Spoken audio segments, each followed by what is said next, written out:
Catherine Bernardo update. Yan, IB day ni Catherine. Ang ganda pa nga ni Catherine. Ito yung video ni Catherine.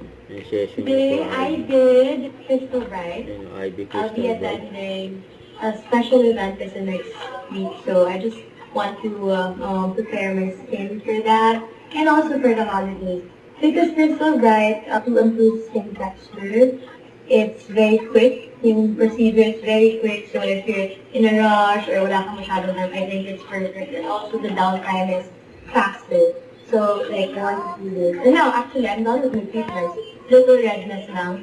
So, if you have little time, I think that's perfect for that rejuvenation treatment. Yun. Shout out photo dump with ni Catherine Bernardo kasama. Si Dave po sumala sa kanya anak niya.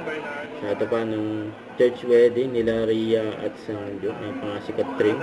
Ganda ni Catherine. Saka very friendly.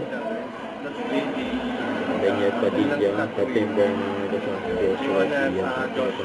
Mga pista. Don't forget to subscribe, click the notification bell for my update. This is Richard the Action Live. Stay tuned for more videos. See ya.